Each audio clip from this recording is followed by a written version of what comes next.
Buenos días, qué bueno que estén aquí. Yo creo que una de las cosas buenas que nos permite ahora la tecnología, dada la situación actual, es que podemos estar en lugares donde normalmente nos cuesta llegar.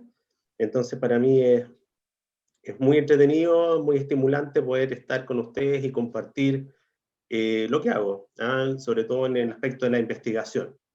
Ahí Paulina ya les contó más o menos cuál es mi formación, ¿cierto? Desde la Ingeniería Universidad de Chile, y después mi especialización en marketing cuantitativo en la Universidad de Columbia.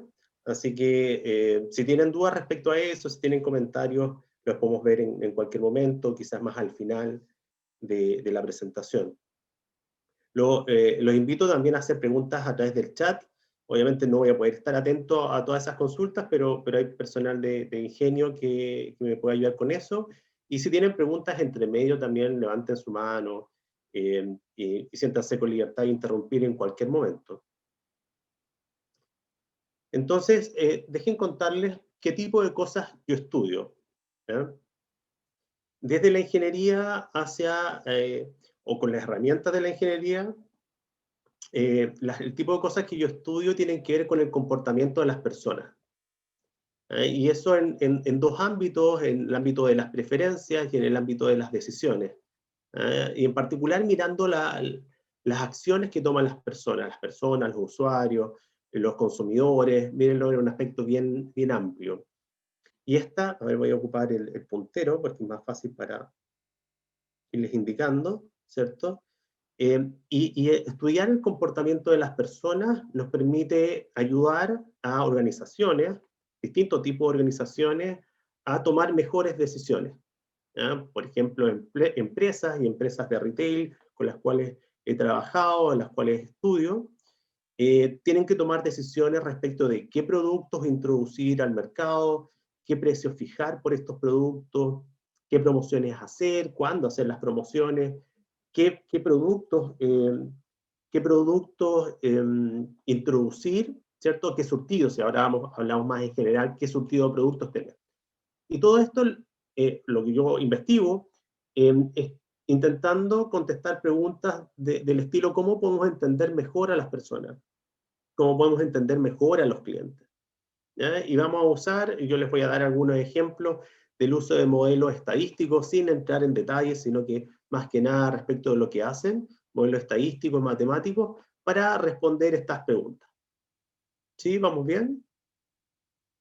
Insisto, en cualquier momento que tengan dudas, por favor pregunten.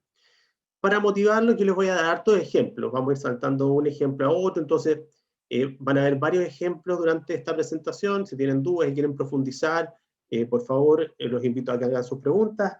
Un ejemplo que normalmente utilizamos por el contexto y por el conocimiento es esta aplicación. Me imagino que todos ustedes la conocen, todos ustedes conviven con esta plataforma, ¿cierto? Y los ha ayudado a pasar de alguna forma la pandemia de mejor forma. Netflix, una de las empresas más exitosas de la última década. Netflix como plataforma, no tengo que explicarle mucho en qué consiste, pero sí les puedo contar algunos detalles. Esta plataforma que nos permite ver películas y series, ¿cierto? Nos hace recomendaciones normalmente, ¿cierto? Y nosotros elegimos qué películas ver, qué series ver, en distintos medios, ¿cierto? Podemos utilizar el televisor, el computador o el celular para ver las películas o las series. Esta plataforma toma muchas decisiones que van desde, por ejemplo, qué precio cobrar, a una decisión más o menos simple y básica, hasta qué tipo de películas producir. Y entre medio hay un montón de decisiones que se van tomando. Y todas estas decisiones se van tomando con información, con datos, con información que vienen de los consumidores, que vienen de nosotros, ¿cierto? A partir de lo que nosotros hacemos y decimos. Por ejemplo, les mencionaba respecto a precios. Netflix ha ido variando su política, los precios que va cobrando de vez en cuando. Y hoy en día, esto es Chile, hoy en día tenemos esta estas tres opciones de precios, un plan básico, un plan estándar, un plan premium. Entonces, la primera pregunta que podría tener Netflix es qué precio cobrar y cuántas opciones de precio. O sea, si tiene un solo precio o varias opciones. Y algo que ustedes me imagino que ven y probablemente no sean, no le ponen mucha atención, es que cuando se ofrecen precios, como en planes, y normalmente hay tres opciones. El número 3 de opciones es algo bien común y lo vemos acá en Netflix. ¿Y por qué? Les voy a dar más ejemplos posteriormente de por qué ocurre esto, pero estas tres opciones permiten abarcar un amplio espectro de preferencias, desde los que están dispuestos a pagar menos hasta los que están dispuestos a pagar más, y sobre todo que aparece esta opción intermedia, que no está en ninguno de los dos extremos de las opciones, que se lleva mucha atención. Entonces, lo primero que quiero dejarlos con este ejemplo es que una decisión simple para partir con el negocio es fijar los precios, y Netflix, dentro de todo lo que ha estudiado, ofrece este menú de precios que contiene 3 precios distintos. No hay ninguna limitación para que fuesen más precios, y tampoco que fuese un precio único. Pero basada en la literatura y en la evidencia que hay, eh, un menú de 3 precios posibles es algo que en general funciona bien. Y les voy a dar más ejemplos después. Entonces, esta es una de las decisiones que toma Netflix, pero hay muchas otras decisiones. Ustedes entran en la plataforma, no lo hagan ahora, ¿cierto? Se van a distraer. Eh, y en esta página de inicio que tenemos en la plataforma, aparecen series, aparecen películas, y básicamente son recomendaciones. Recomendaciones. A Netflix le conviene que a nosotros nos guste, que gastemos tiempo en la plataforma y que estemos felices con las decisiones que tomamos. Entonces, se preocupa muy bien de generar esta página de inicio, que son las películas y las series que nos recomiendan.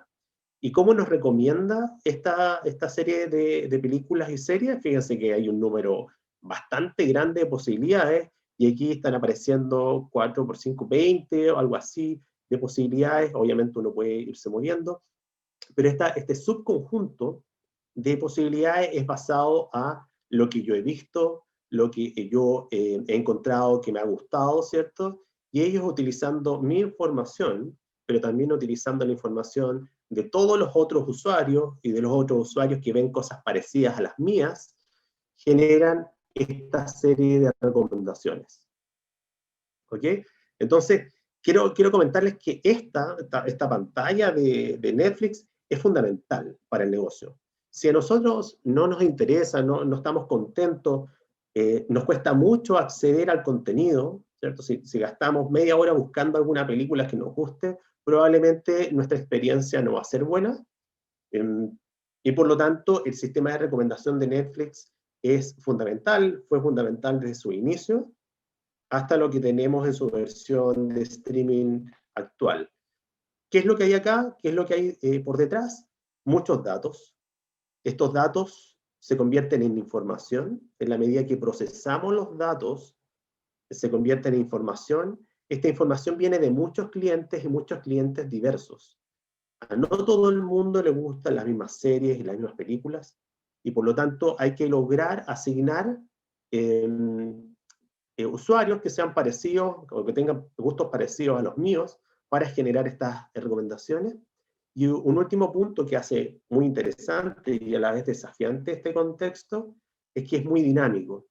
Quizás lo que me gustaba hace 2 años, el tipo de serie, ya no me gusta porque aparecieron otro tipo de series que están más de moda y que son más actuales, digamos. Entonces, esto también tiene que ir variando en el tiempo, de nuevo, de acuerdo a la heterogeneidad que tienen las personas y la dinámica que tenemos los usuarios.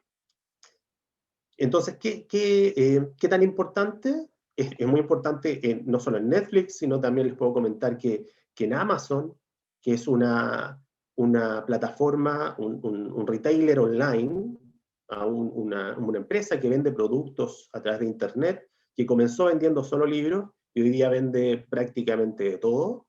Y Amazon Amazon.com, también genera recomendaciones en su página web, ¿no? Una página web que puede ser similar en estilo a lo que uno puede ver de una tienda por departamento nacional. Eh, Cuando uno está navegando, y algo que también están haciendo las empresas en Chile, aparecen recomendaciones de productos que nos podrían interesar. Bueno, Amazon, que es de las principales empresas del mundo, el 35% de sus ingresos son generados por las recomendaciones. O sea, los productos que recomiendan al final son comprados por los clientes. Y Netflix, por otro lado, siguiendo con el ejemplo de Netflix, el 75% de los usuarios seleccionan películas basadas en las recomendaciones de Netflix. Entonces, el tener información, el poder recolectar la información, es una oportunidad que tienen las empresas como nunca antes. ¿Ah? Y quizás la sociedad, si nos vamos un poquito más lejos. Como nunca antes habíamos tenido tanta información, tantos datos, y eso genera impacto. En este caso, impactos en el negocio para Amazon y para Netflix, pero también impacto para los investigadores, para poder trabajar, para poder entender, ¿cierto? Para aplicar y desarrollar nuevas metodologías que nos permitan tomar mejores decisiones. ¿Ok? ¿Alguna pregunta hasta ahora? No, no veo el chat, así que... ¿No? No. Ya. No. Entonces, ¿cuál es lo importante de la charla de hoy?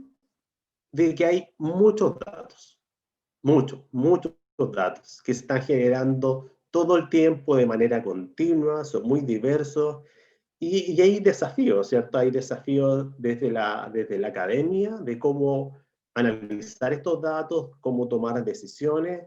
También hay desafíos desde el punto de vista social, de qué tipo de datos y cómo podemos procesar de manera ética estos datos y tomar decisiones de acuerdo a la información que tenemos, con el objetivo de mejorar, ¿cierto?, cómo estas decisiones se toman, mejorar la posición de los usuarios, de los ciudadanos, si ustedes quieren, en un aspecto más general. Enfoco yo, como decía Paulina, mi doctorado fue en marketing cuantitativo, que a veces estas dos palabras no se entienden muy bien juntas. En marketing, de manera más general, se piensa como publicidad, pero en realidad marketing es mucho más que solamente las decisiones publicitarias, que es un elemento de marketing. Marketing va a comenzar con entender al consumidor y va a terminar con generar recomendaciones para mejorar la experiencia del consumidor. Y entre medio, como ya pudieron anticipar de lo que les he comentado, aparecen muchos desafíos, hay mucha información y necesitamos modelos matemáticos que nos permitan entonces desarrollar estas tareas. ¿En qué me enfoco en particular? En los datos que están asociados a los usuarios, a los consumidores. En eso me enfoco. ¿Y para qué? Para entender cómo los usuarios, como las personas, como nosotros, tomamos decisiones y por lo tanto generar recomendaciones. Recomendaciones que van desde la línea, como les mostré en Netflix, ¿cierto? O en Amazon, pero recomendaciones que pueden ser desde qué productos poner en el supermercado, qué precio asignarle a cierto producto, ¿cierto? O qué promoción o actividades promocionales lanzar. Ese tipo de recomendaciones también están en el ámbito de marketing analytics, desde el mundo más offline, que son los supermercados tradicionales, hasta el mundo más online, que son, y lo que hemos tenido en el crecimiento en este último tiempo, que son la navegación, las compras online. ¿Por qué me interesa estudiar esto? O sea, ¿qué desafío tiene? Primero, no creo que tenga que ahondar demasiado. Ustedes entenderán que los seres humanos somos complejos. Así como el instituto que está promocionando esta charla, el Instituto de Sistemas Complejos de Ingeniería, los seres humanos somos seres complejos. Y entendernos y entender cómo los usuarios, cómo las personas toman decisiones es un gran desafío. Pero a su vez, si uno logra entenderlo, las recomendaciones que puede generar tienen un impacto directo, directo en lo que nosotros como usuarios, como consumidores observamos y los beneficios que podríamos tener. Entonces, este es un ambiente que a mí me llamó la atención ¿cierto? Es un problema complejo, consumidores, personas, ¿cierto? Hay mucha información, hay muchos datos, y se requieren de modelos complejos para entenderlos, muy complejos para entenderlos, para desarrollarlos, para predecir incluso comportamientos. Entonces es un ambiente, un contexto en el cual yo puedo desarrollar mi investigación. Pero ¿cómo podemos entender mejor, y aquí entrando más en marketing analítico, marketing analytics o marketing analítico, cómo podemos entender mejor a los consumidores? Por un lado, una de las cosas que uno ve recurrentemente son las encuestas que muchas de ellas se hacen o se hacían en papel, ¿cierto? De manera presencial. Hoy en día, ya en la última década, nos hemos ido moviendo hacia encuestas online. Hoy en día, dada la pandemia, las encuestas son básicamente online o telefónicas, y estas encuestas permiten recolectar información que van desde mis preferencias, ¿cierto? De lo que me gustó, lo que no me gustó, de mis posturas respecto a ciertos temas. Estas encuestas, la forma de recolectar información se puede hacer mejor, se ha ido haciendo mejor en el tiempo, e incluso se puede hacer mejor para una sola persona. Y una de las cosas que yo investigo es cómo ir generando estas encuestas de manera dinámica, de manera adaptativa hacia un encuestado, de manera de poder obtener la mejor información posible de ese encuestado, ¿no? O sea, dependiendo de lo que el encuestado contesta, de las respuestas que me da a ciertas preguntas, yo puedo ir adaptando las próximas preguntas para obtener mejor información, quizás para profundizar en un tema, o quizás si ya entendí muy bien las preferencias de esta persona respecto a cierto contexto, puedo moverme a otro muy distinto. Y hacer eso de manera, piensen ustedes, están recibiendo la encuesta, están contestando en Internet, hacer eso de recibir la pregunta y en el mismo momento generar una nueva pregunta, requiere de un modelo, requiere de algoritmos que tomen ese input, lo procesen, el input de las respuestas que está dando el encuestado, y genere nuevas preguntas. Entonces ese es un ámbito en los cuales a mí me interesa trabajar, y he estado trabajando de cómo entender mejor a los consumidores. En otros casos hay datos secundarios, que le llamamos secundarios, que son aquellos que genera, por ejemplo, la empresa.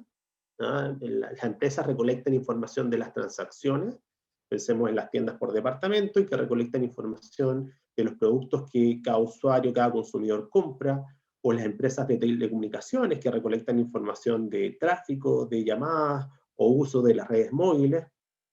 Y otra posibilidad entonces es utilizar esta información para tomar mejores decisiones. Y como les comentaba, hay mucha información, muchos datos, les voy a dar algunos ejemplos un poco más adelante. ¿Qué métodos? Métodos basados en estadística y optimización son los que utilizo para entender mejor a los usuarios y a los consumidores. Lo importante es, antes de llegar a este análisis de datos, es entender que hay harta información, hay mucha información que recolectamos, pero hay información que lamentablemente no se puede recolectar. ¿Cómo es eso? Hay cosas que están pasando en el medio ambiente que en el contexto en el cual las personas están tomando decisiones, que no siempre se pueden obtener a través de los datos, ¿no? Y hay tres ámbitos que quiero mencionarles, ¿no? El ámbito de las percepciones, las preferencias y el contexto, que van a influir en cómo las personas toman decisiones. Entonces, primero, percepción. ¿Qué es la percepción y por qué es importante cuando analizamos datos? La percepción es todo aquello, me adelanté con el ejemplo, la percepción es todo aquello que nosotros podemos entender de un estímulo a partir de ciertos elementos sensoriales, ¿cierto? Algo ocurre, puede ser una imagen, puede ser un precio, puede ser la presentación de un producto, y nosotros a través de nuestros sentidos tomamos esa información y la procesamos de manera, nosotros como personas, de manera rápida. Y en algunos casos es simple y es directo, en otros va a ser un poquito más complejo, pero sobre todo es bastante personal y único. O sea, cada persona podría percibir cosas distintas frente al mismo estímulo. Aquí hay una serie de ejemplos que les voy a mostrar para demostrar un poco eso, ¿cierto? Si ustedes intentan acá en esta figura contar cuántos puntos rojos, perdón, rojos, el rojo es el que puse yo, blancos o negros hay en estos cuadrantes.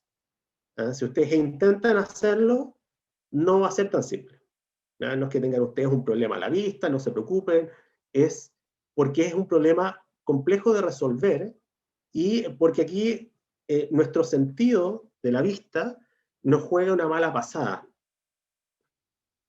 Hay mucho contexto respecto a los colores y por lo tanto fijar la vista en ciertas posiciones de este rectángulo, digamos, cuadriculado, genera también distorsión en el contorno de donde estamos fijando.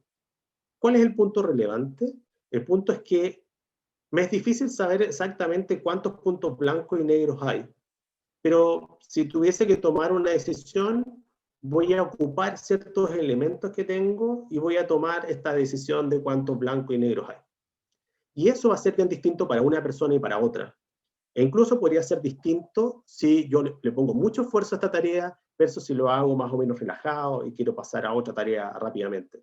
¿Ah? Esto tiene que ver entonces con que la decisión que yo pueda tomar de cuántos círculos negros o blancos hay, entonces va a estar afectada por cómo es presentada la información. Y la decisión, la información que yo voy a recolectar entonces va a estar afectada por este contexto. Otro ejemplo, estoy hablando de percepciones. Si yo les pregunto, ¿cuál de estas, hay dos círculos azules en estas dos figuras de la izquierda y de la derecha, ¿cuál de estos dos círculos azules es más grande? Lo podría hacer, pero no creo que podamos contestar todos. Muchos dirían que el de la derecha, ¿cierto? Si miramos, aquí estoy hablando solamente de los círculos azules. Si el círculo de la izquierda o de la derecha es más grande, muchos dirían que este de la derecha es más grande. Pero podrían pensar que quizás no, pero nuestra visión nos dice, parece que este es más grande. Pueden anticipar que en realidad son los dos iguales. Entonces voy a volver por qué uno se ve más grande que el otro, y se ve más grande porque los círculos que lo rodean a este son más chicos, mientras que los círculos que rodean a este círculo azul de la izquierda son más grandes que este. Entonces nuestra percepción toma la información del ambiente y evalúa qué tan grande es este círculo respecto del contexto. Y aquí aparece otro término, que el contexto puede llevar a tomar distintas decisiones. Y de nuevo, algo que pareciera ser objetivo, si me muevo una diapositiva a la derecha, o sea, adelante, los dos son iguales, debería percibirlos los dos de igual manera. Si me pongo un poquito más estricto y empiezo a medirlos acá en la pantalla, sí, me voy a dar cuenta que son dos iguales, pero de alguna forma nuestra percepción, esta percepción que depende del contexto, entonces nos lleva a percibir algo distinto de lo que probablemente es la realidad. ¿Por qué es importante? Porque nosotros vamos a tomar decisiones basadas muchas veces en percepciones. Y por lo tanto, los estímulos que estén alrededor de nuestro ámbito focal van a influir en lo que nosotros elijamos posteriormente. Percepciones, un par de ejemplos más de percepciones, por si no están convencidos. Aquí hay dos personas y hay barras puestas en el suelo, y la persona de la izquierda dice que hay 4 barras y la persona de la derecha dice que hay 3 barras. Uno podría decir, no pueden haber dos realidades, ¿cierto? O son 3 o son 4.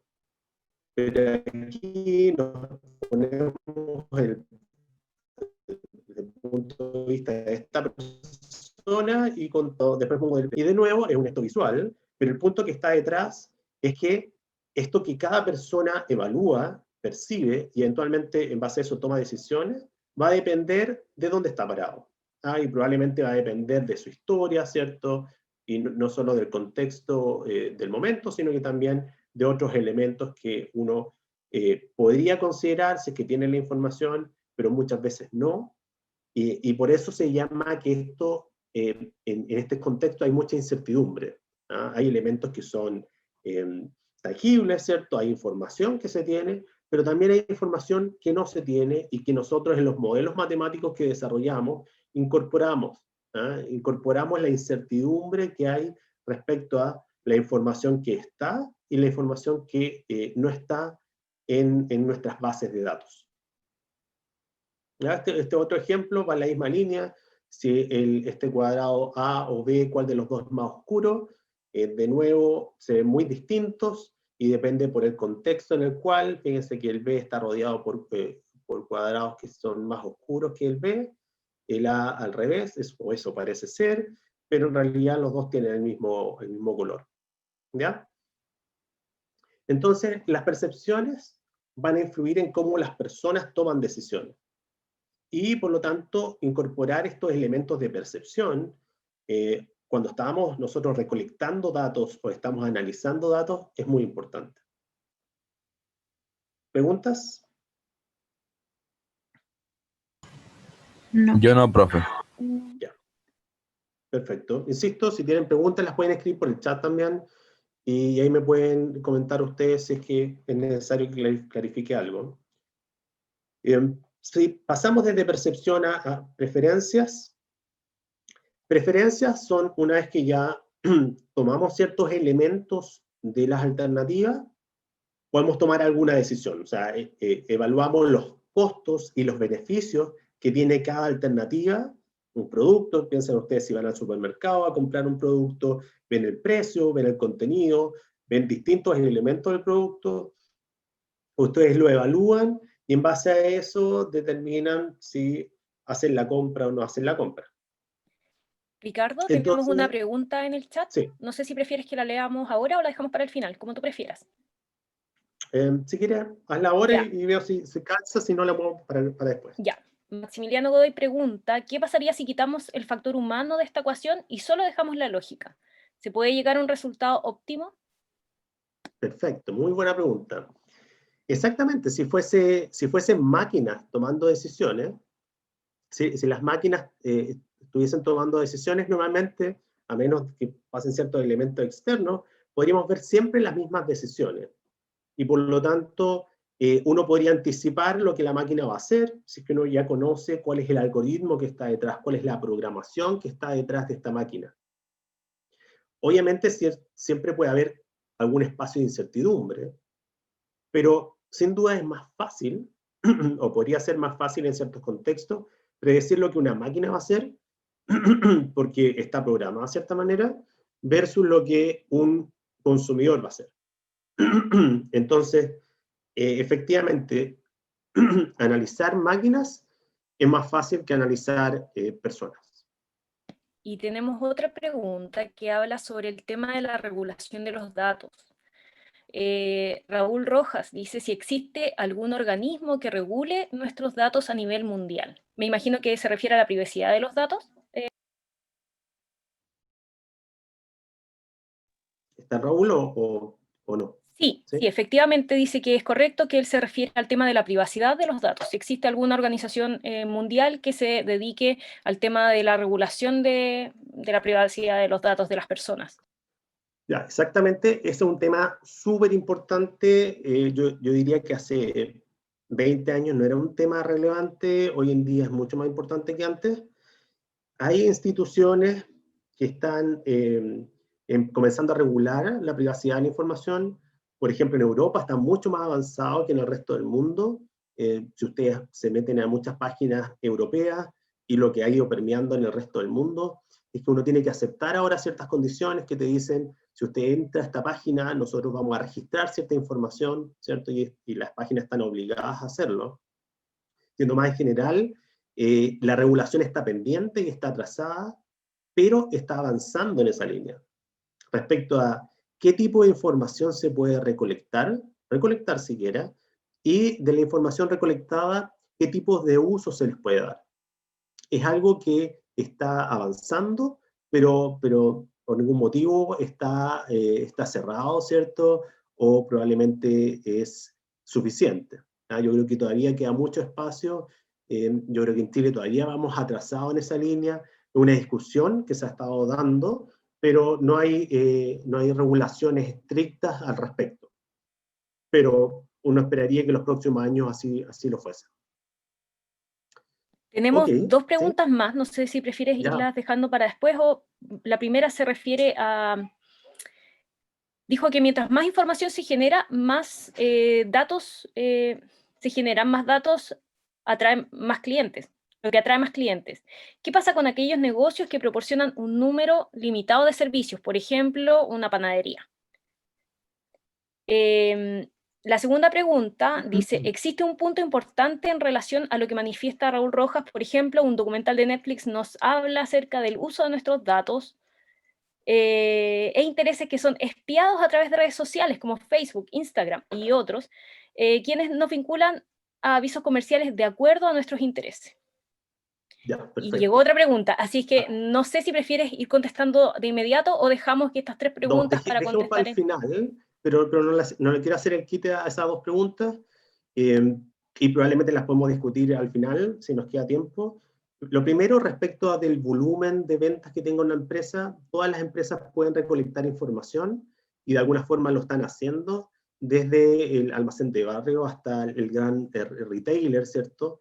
Obviamente las capacidades que tiene el almacén versus el retailer son distintas, pero recolectar cierto tipo de información va a ser suficiente para mejorar la toma de decisiones. O sea, obviamente no vamos a tener un volumen enorme de datos, pero sí vamos a aplicar ciertos modelos que nos pueden ayudar a tomar mejores decisiones, incluso en el caso de los almacenes de barrio, y eso es un buen punto. Y el segundo es un tema muy interesante. Esta película, el documental de Netflix, nos hace reflexionar. Creo que es una discusión larga, ¿cierto?, respecto de, y quizás trasciende el tema de las redes sociales, sino que cómo la información y cómo la ciencia puede ayudarnos a tomar mejores decisiones, a desarrollar herramientas para tomar mejores decisiones, pero que también está el elemento ético respecto de qué tipo de cosas se pueden hacer y en qué contexto se pueden hacer. Entonces, el desarrollar desde manera científica ciertas posibilidades tiene que considerar más o menos, por un lado, tiene que entender en el contexto en el cual se genera la información, pero también el uso que se le va a dar, en el uso que se le va a dar a esta herramienta, está el factor humano y el factor ético de personas tomando decisiones respecto de qué es lo que se puede hacer. ¿Ya? Entonces, yo creo que es un gran tema, quizás lo podemos retomar más al final de la charla de hoy. ¿Ya? Para avanzar, estaba hablando hablé de percepciones, ahora de preferencias. Las preferencias, entonces, determinan, nos ayudan a tomar decisiones también, vemos los elementos que tiene, y un aspecto que consideramos es la racionalidad. Entonces consideramos que las personas son racionales al tomar la decisión, racional desde el punto de vista de que evalúa los costos y los beneficios y en base a eso toma decisiones. Ahora, ¿somos todos racionales? Sí, no, quizás no, o a veces. ¿Eh? Y a veces depende de qué tan importante es la decisión para uno o qué otros elementos pueden estar ocurriendo simultáneamente. Entonces, desde la racionalidad pura de los tomadores de decisión, hemos ido avanzando en la literatura y en el contexto en el cual yo investigo, a lo que le llamamos una racionalidad acotada. Entonces, que somos racionales, pero hasta cierto punto. Y este punto va a depender, como les decía, de muchos elementos que tienen que ver con la importancia que tiene la decisión para uno, ¿cierto? Y por los estímulos que pueda tener también para movernos en una dirección o en otra. Ejemplo simple de que nuestra racionalidad es acotada. Por ejemplo, imagínense que tienen aquí dos ofertas de una empresa de telecomunicaciones, voy a hacerlo bien simple, y en una de estas ofertas, la de la izquierda, le ofrecen 1.500 pesos, digamos, en minutos o en navegación de Internet, hagámoslo así. En navegación de Internet tienen para navegar 1.500 minutos, el equivalente a 1.500 minutos. ¿Ya? Y esto se lo ofrecen gratis. hay una tabla por detrás que dice cuánto cuesta cada minuto. Entonces, con este plan, una oferta, ustedes no pagan nada y tienen 1.500, el equivalente de 1.500 pesos en minutos de navegación. Y la otra alternativa, tienen 2.500 pesos en minutos para navegar en Internet, pero tienen que pagar 500 pesos. La de la izquierda entonces es una oferta gratis, la de la derecha tienen que pagar 500 pesos, no es mucho, pero son 500 pesos. Si evaluamos el costo y beneficio, el beneficio de la izquierda es 1.500, pero el costo es 0, el de la derecha es 2.500 y el costo es 500, el beneficio neto es mayor en el caso de la derecha. Entonces, si uno fuese completamente racional, elegiría el de la derecha, porque le genera mayor beneficio neto, ¿cierto? Lo que tengo que pagar versus lo que voy a recibir, pero el elemento de la izquierda tiene algo bien particular, que es gratis. Y con las cosas gratis, los seres humanos tomamos decisiones que muchas veces no son las mejores decisiones, ¿ya? Entonces, a esto es lo que yo le llamo, o lo que la literatura le llama, racionalidad acotada. ¿Ya? Somos racionales, si hay dos planes en los cuales tengo que pagar, probablemente voy a tomar la mejor decisión costo-beneficio cuando en ambos casos tengo que incurrir en un costo monetario. Pero cuando aparecen elementos gratis, me es más difícil tomar la decisión.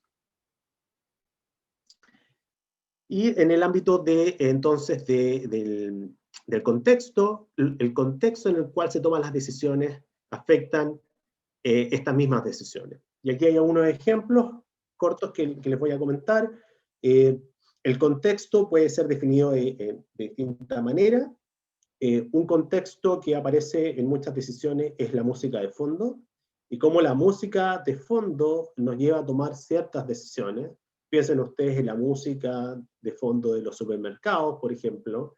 Acá se hizo un experimento, el que les estoy mostrando ahí en la pantalla, es un experimento de una tienda, de una botillería, pensé en una tienda que vende vinos, que puso música de fondo durante 4 semanas. 2 semanas puso música de fondo francesa y en otras 2 semanas puso música de fondo alemana. Francesa, alemana. ¿Ya? Entonces, durante 2 semanas, la música que sonaba era música francesa, y en esas 2 semanas miraron qué ocurrió con las ventas de vino francés y alemán, y se vendió más vino francés que vino alemán. Y en las otras 2 semanas comparables, donde había música alemana de fondo, miraron las ventas de vino y se vendió más vino alemán que vino francés. Y este experimento está documentado en la literatura, y lo que trata de demostrar es cómo el contexto afecta las decisiones. Fíjense que las preferencias de estas personas, de estos usuarios, cambiaron dependiendo de la música de fondo. De repente les empezó a gustar más el vino francés que el vino alemán, y lo contrario ocurrió en otra ocasión. ¿Y cuál es la diferencia entre los dos? Piensen que los precios son equivalentes, que el surtido de producto era el mismo, lo único que cambió era la música de fondo. Y este se le llama un efecto de asimilación, que las personas tratan de asimilarse a su contexto, y por lo tanto, en este caso la música de fondo, pero podrían ser otros elementos también que generen contexto, lleva a que las personas asimilen su comportamiento a ese contexto. ¿Ya? Entonces, este es un ejemplo de cómo el contexto o elementos que están en torno a la decisión afectan nuestras preferencias. Fíjense, acá no es si yo compraría más vino francés o alemán, aquí son personas que están comprando más vino francés que alemán en un caso, y lo contrario en el otro caso. Hay varios sesgos, ¿cierto?, que tienen que ver con estas decisiones. Dado el tiempo, voy a saltarme un poco lo de los sesgos. Voy a contarle algunos sesgos nomás. ¿Qué son los sesgos? Los sesgos son elementos que nos llevan a tomar decisiones que no son completamente racionales, ¿ya? Y hay distintos tipos de sesgos, ¿cierto?, que nos llevan, entonces, pueden influir en las decisiones que vamos a tomar. Uno de esos sesgos, por eso voy a seleccionar algunos para mencionarlos ahora, tiene que ver con el sesgo del status quo.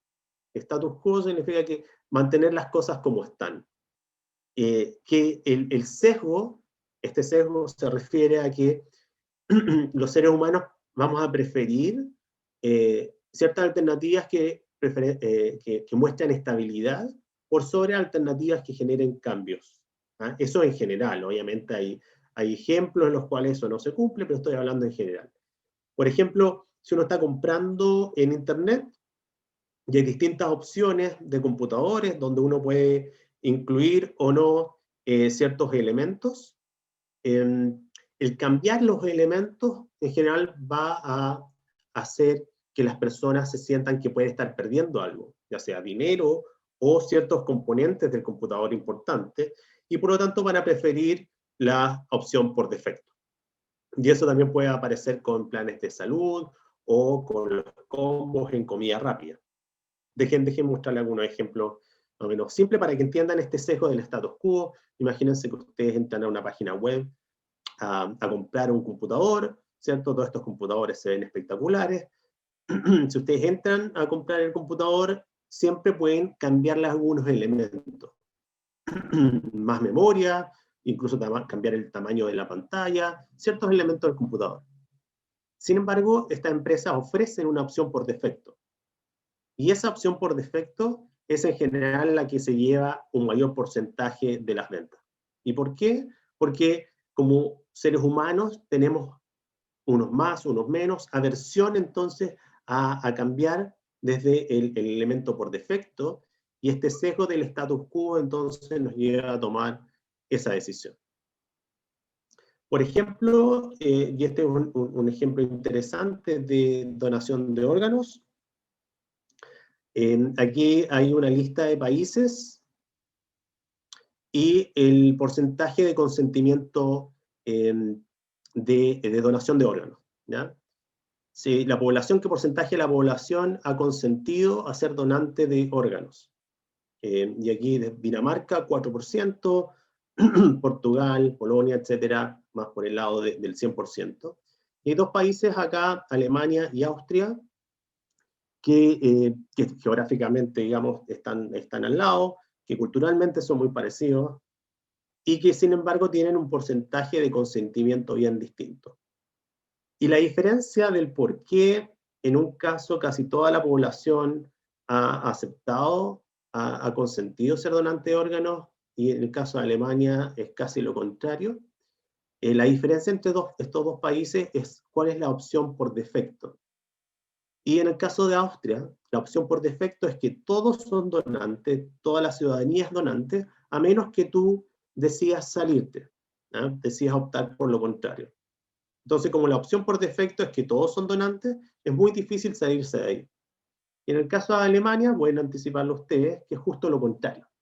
Que la mayoría, o la opción por defecto, es que nadie es donante, y que por lo tanto, para hacerlo, hay que consentir en ello. ¿Ah? Hay que cambiar la opción por defecto y avanzar entonces en ser donante de órganos. ¿Ya? Entonces la opción por defecto genera diferencias. Esos son los sesgos que nos llevan a tomar decisiones. Hay otros sesgos que son menos relevantes, por supuesto, que el que le acabo de mostrar. Por ejemplo, en el caso de cine, ustedes van a ver una película al cine y obviamente ver la película sin comprarse cabritas es imposible cuando íbamos al cine, digamos. Y aparecen estas tres opciones, ¿cierto? Con distintos tamaños. Alguien que le gusta mucho las cabritas probablemente va a ir por el tamaño más grande, alguien que no le gusta tanto va a ir por el más pequeño, pero la mayoría de las personas va a elegir esta opción intermedia, porque no es ni muy poco ni mucho, ¿no? En la mayoría de los casos, cuando están estas tres opciones, volviendo al ejemplo de Netflix, va por la opción intermedia. Y las empresas de cine se dieron cuenta de esto, los teatros, las salas de cine se dieron cuenta de esto. Entonces, fíjense que entre estas tres opciones, y en particular miren estas dos, la mayoría de las personas van a elegir esta opción intermedia. Entonces, ¿qué hicieron? Pusieron una opción más grande. Y ahora cuando nos enfrentamos a esta decisión, lo mismo, esta es un extremo, esta es el otro extremo, y por lo tanto un porcentaje importante va a elegir esta opción. Entonces, ¿qué ocurrió acá? Al cambiar la opción por la tercera opción, cambié desde esta pequeña hasta una más grande, mis preferencias por estas dos cambiaron. Antes, cuando me mostraban estas tres opciones, la mayoría de la población escogía esta. Cuando aparece una opción más grande, esta queda como en el extremo, y por lo tanto ahora parece más atractiva la que está acá. ¿Ya? Y este efecto se llama efecto compromiso, donde lo que está al medio, y no es una opción de alguno de los extremos, entonces se ve más atractiva que el resto. Y eso se ve en el cine, pero también ustedes lo ven en los planes telefónicos, ¿cierto? Aquí las opciones que están al medio también generan mayor atención, o incluso BTR, también cuando ofrece tres opciones, les dije que las tres opciones las vamos a ver en distintos ámbitos, también la opción que está al medio genera mayor Ricardo, atención. por un tema de tiempo ya te queríamos pedir si puedes ¿Sí? ir como cerrando la presentación para que quede algún espacio para las preguntas. Ya. Sí, tenía preparado unos dos ejemplos, pero quiero comentarles algo que he estado trabajando últimamente. Déjenme saltar para allá. Que son, lo que venía son ejemplos de cómo utilizar los datos que vienen de empresas, de distintos ámbitos para tomar decisiones. Uno de esos es lo que estamos trabajando con respecto a datos de movilidad en el Instituto de Sistemas Complejos de Ingeniería, a propósito del COVID. El instituto, distintos equipos del instituto han estado trabajando con una empresa de telecomunicaciones que provee datos del uso de redes de telecomunicaciones, básicamente a partir de los teléfonos inteligentes, ¿cierto? Y para poder identificar dónde está ese equipo, dónde está el equipo, dónde está el celular, y una vez que yo puedo identificar cuál es el hogar, digamos, dónde pasó la noche ese equipo, o donde pasa frecuentemente las noches, identificamos el hogar, también puedo identificar sus movimientos, sus salidas, en particular entre zonas censales.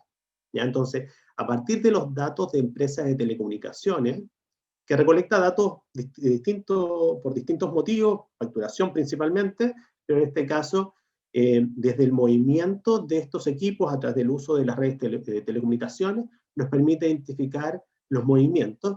Y yo he estado participando en el equipo que ha monitoreado la movilidad en la segunda región, en Antofagasta, y así como este equipo de Antofagasta, equipo en distintas regiones, que permiten ver cómo ha variado la movilidad de la población, de esta muestra de consumidores que pertenecen a esta empresa de telecomunicaciones a lo largo del tiempo durante esta pandemia.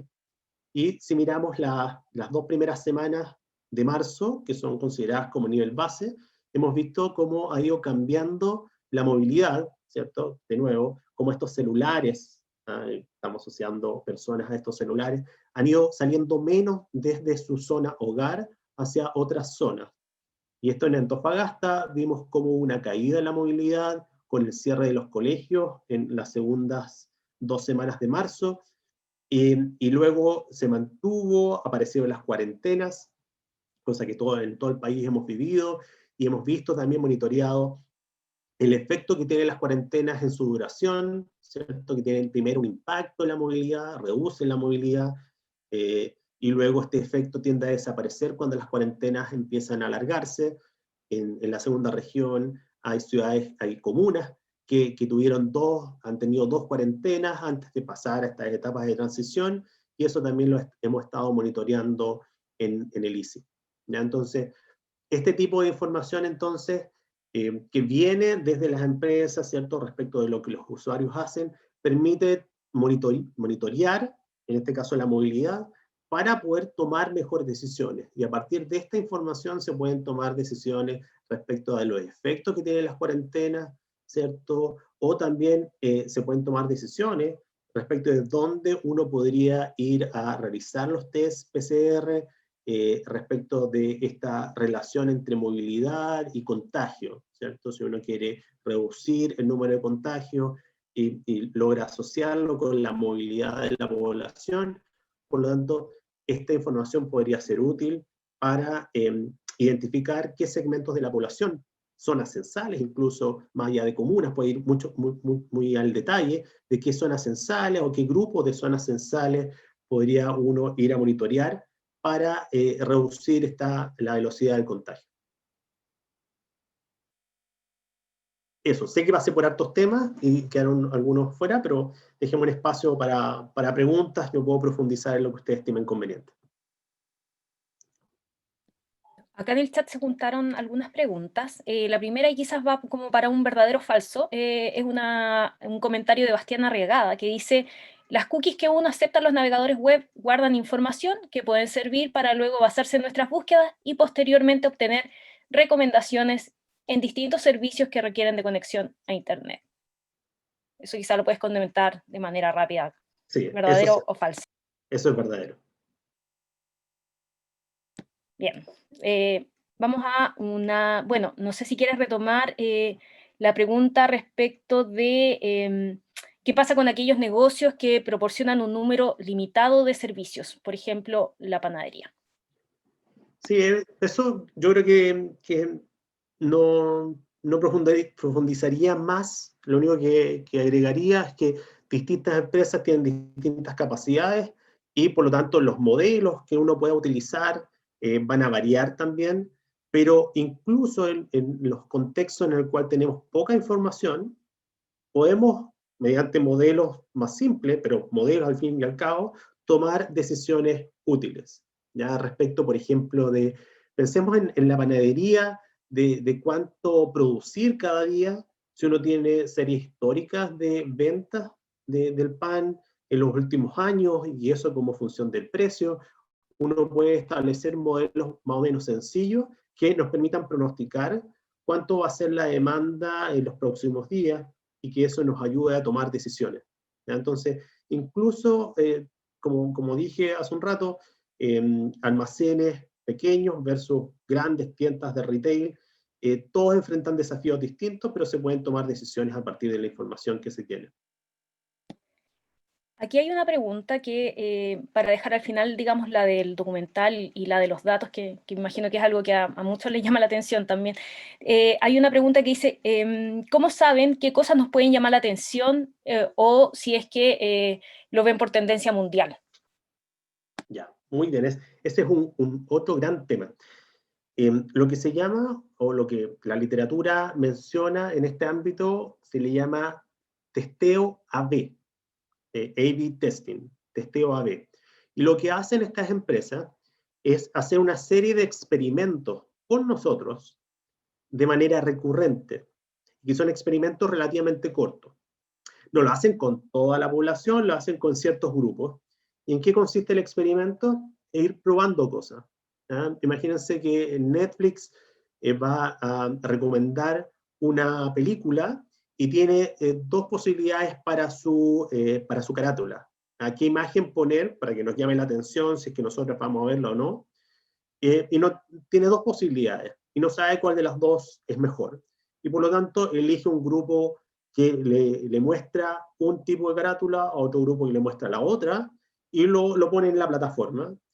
Y estos grupos van interactuando y después de un rato, que dependiendo cuánta información pudo recolectar, toman la decisión de que uno fue más efectivo en que las personas hicieran clic o buscaran, se metieran en esa película y la vieran la película versus otra.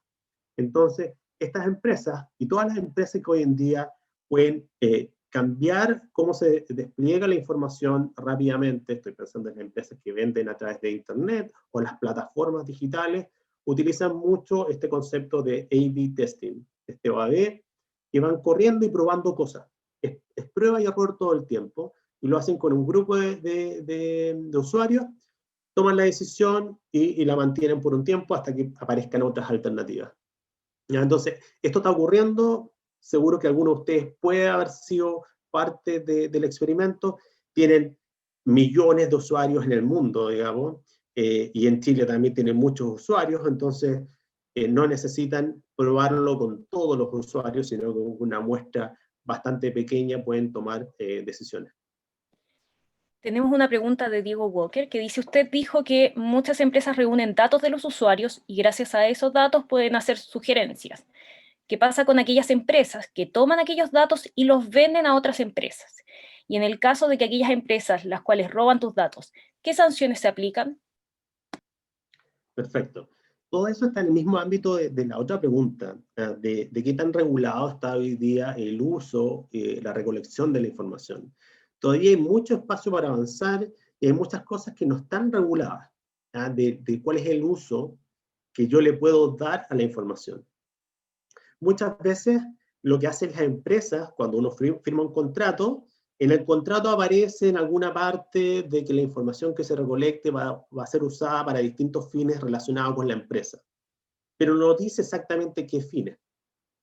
Entonces todavía hay un espacio de regulación respecto de cuáles son los fines permitidos respecto a esa información. Entonces hay información sensible que por mucho beneficio que me pueda generar, yo no quiero compartir. Y hay otra información que me es menos sensible y que estoy feliz de compartir en la medida que eso me genere mi experiencia, que me ofrezca mejores productos o incluso tenga promociones, ¿cierto? Y parte de eso es decisión del consumidor, pero hay otro aspecto de que no lo es, ¿eh? Y ahí es donde uno tiene que empezar a regular. Son preguntas que todavía no están cerradas, son elementos que se están analizando respecto de cuáles son los usos permitidos que se le pueden dar a la información que recolecta la empresa. Es un tema que no está cerrado y por eso mi respuesta todavía no está completamente cerrada. Bueno, y volviendo a una pregunta que era más antigua, pero en realidad está bastante relacionada, creo que el tema de qué tanto se puede espiar, digamos, a través de nuestra información, creo que es un tema sensible. Eso es lo que había comentado Jorge Díaz, que decía, que hablaba sobre este documental de Netflix, que habla acerca del uso de datos e intereses que son espiados a través de redes sociales como Facebook, Instagram, y otros quienes nos vinculan a avisos comerciales de acuerdo a nuestros intereses. Sí. Yo separaría los dos temas. Yo separaría el tema de recolección de la información con el uso que se le va a dar a esta información. Entonces, uno con la información que recolecta puede tratar de entender mejor a los consumidores o puede haber un espacio para que ciertos grupos generen ventajas y ventajas que podrían no ser éticas también.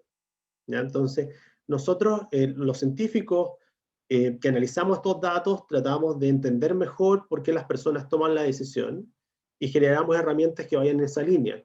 Pero hay que preocuparse también, y yo creo que las preguntas que ustedes tienen van en esa línea, preocuparse de qué malos usos se le podría dar a la información. Y en la medida que existen muchos riesgos, o existan muchos riesgos respecto de potenciales usos, si es que eso no se puede regular bien, probablemente la regulación respecto al uso, la regulación tendría que ir respecto a la recolección de los datos. Entonces, si uno puede regular bien respecto a los usos que se puede dar, puede haber más libertad en la primera etapa, ¿cierto? En la etapa de recolección. Y si no, hay información que simplemente uno no puede almacenar. Y la discusión va en esa línea, la discusión ha ido avanzando en, bueno, a ver, ¿podemos realmente, y a propósito de las redes sociales y la información que se recolecta de las redes sociales, podemos nosotros anticiparnos al uso que se le puede dar de esta información? Hay un uso que es bastante evidente y que es bueno, digamos, desde un punto de vista social, si es que pensamos que podemos ser más efectivos en la comunicación de políticas sociales, pensémoslo de esta forma, si es que yo entiendo mejor a qué reacciona o no la ciudadanía.